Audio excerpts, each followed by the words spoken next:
Mr. Anderson. Mr. Anderson. Mr. Anderson.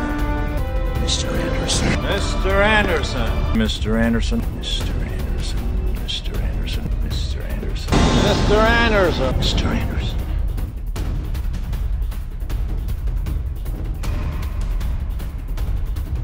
Hey everybody, it's Zach again at NewTutorial.com. Wanted to come in and do another video, Mr. Anderson video. Here is our next clip. Do we then make void the law through faith? God forbid. Yea, we establish the law. So the Bible is clear both out of the mouth of Jesus and out of the mouth of the Apostle Paul that we do not make void the Old Testament law. We do not reject the Old Testament law. We do not throw out the Old Testament law. That's what this whole video is about that you're doing. You're making void the Old Testament law, the Torah, because that's what the word law means in the Torah. In the Old Testament is Torah. Torah. That's what the word law means, and I've already proved that in another video. So that's exactly what you're doing. You're making void the law with this whole video. You're throwing out things, and we'll go into that deeper here. Check out this next clip. But look, if you would, at Hebrews chapter 7, verse 12. It says in Hebrews 7:12, "For the priesthood being changed, there is made of necessity a change also of the law." So let me ask this, is the law unchanged? No, it's not changed. You're reading from Hebrews chapter 7, verse 12. Understand that the book of Hebrews, the entire context of the book of Hebrews is about the priesthood. Chapters 5, 6, and 7 of the book of Hebrews is talking about what? The Melchizedek priesthood. The Melech HaZedek, or however you want to pronounce it, Melchizedek priesthood. That's what the chapters 5, 6, and 7 is talking about. The change was of the priesthood because the priesthood was corrupted. At the time of our Messiah, he makes no bones about it, that the priests were corrupt. The priest system was corrupt. In fact, you could be a high priest, you could obtain the position of a high priest just by simply making the correct political connections with Rome. If you were politically aligned with Rome correctly, the way they wanted you to, they'd set you up as a high priest, and that was what was going on at the time of our Messiah. There was no order of Aaron anymore during our Messiah's time. They had corrupted the priesthood and were corrupting the temple and corrupting the altar. And so our Messiah is being very clear that it's the priesthood that's corrupt. And the writer of Hebrews is clear, because the priesthood was corrupt, there's going to be a change in the law. But understand this, it's not something new. Genesis 14. Genesis 14 talks about the Melchizedek priesthood. The Melchizedek priest who comes to meet with Abraham, who is actually Shem. Shem met with Abraham. He was a priest in the order of Melchizedek. Melchizedek means king or priest of righteousness. Melech, king, Zadik, righteousness. The king of righteousness. And that was Shem, actually. Go back and do the research on that. But it was actually the corruptible priesthood being changed back to something that was incorruptible. And our Messiah, now being incorruptible, sits as that high priest. Can't be corrupted. He can't corrupt the Messiah. And he's going to do things the way the Father tells him to do it. And so the things that we see changed, and like for instance chapter 9 of Hebrews, are the diverse washings, the sacrifices and the drink offerings and the things, all the things that the priesthood was in charge of doing. Simply the priesthood, those things now fall on the Melchizedek priesthood.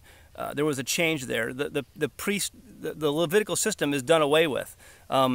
Not forever. Isaiah 66, every Bible scholar on the planet will tell you that Isaiah 66 is talking about the new millennium, a future time. And we see that in Isaiah 66, there will be priests and Levites chosen from the people who come. These are new priests, new Levites chosen. We're going to go back to the Levitical system, the Levitical priesthood at the time of our Messiah when he comes to reign as king, because you can't sit as king and then also be a priest as well. And so we're going to see that coming up in the new millennial reign. Understand this. The book of Hebrews, the entire context of the book of Hebrews is about the changing of the priesthood. The diverse washings, the drink offerings, the meat offerings, all of those things were pertaining to priests. Priests had to do those things. There was no such thing. The people of Israel, there was no commandment for them to do diverse washings. There are certain parts of the Torah that pertain to men, certain parts of the Torah that pertain to women, certain parts of the Torah that pertain to children, certain parts of the Torah that pertain to priest, to the Levitical priest system. And that's what the book of Hebrews is addressing, especially also in chapter 9, which he gets into later. It's about the corruptible priest system, the human priest system that was there before, that was corrupted, and that our Messiah now sits as a high priest in the order of Melchizedek. Something that was not new, something that was talked about back in Genesis 14 with Abraham. That was a preacher of righteousness, a king of righteousness, and our Messiah is a king of righteousness. Watch this next clip. For this is the covenant that I will make with the house of Israel after those days, saith the Lord. I will put my laws into their mind and write them in their hearts, and I will be to them a God, and they shall be to me a people. Oh, what did he just say? Let's listen to that again. For this is the covenant that I will make with the house of Israel after those days, saith the Lord. I will put my laws into their mind and write them in their hearts. I will put my laws into their mind and write them in their hearts. My laws into their mind. My laws into their mind. My laws into their mind. Understand that Hebrews chapter 8, verse 10 is directly quoting Jeremiah 31, 31, and 33. 31 through 33. It's a direct quote from Jeremiah. And guess what? When you see that, look on your screen, you see that the word law there that's placed on the hearts and minds of the people of Israel, the house of Israel and the house of Judah, is the Torah. That's what the word law means, Torah. The Torah will be placed on the hearts and the minds. The Torah. And so, yeah, absolutely, you're getting rid of the Torah. You're making void the Torah. You're doing exactly what Paul says do not do. You're making void the Torah.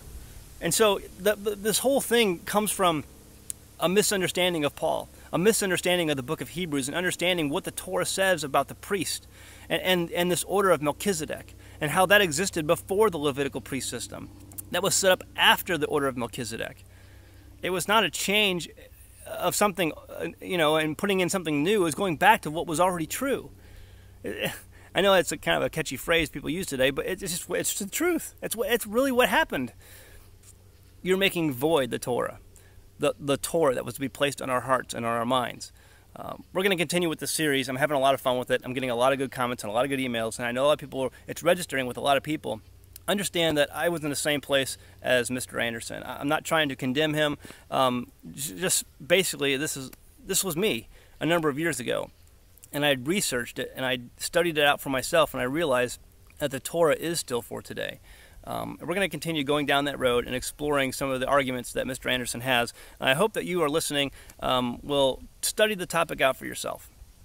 Go home, Mr. Anderson. Read your Bible. Thanks.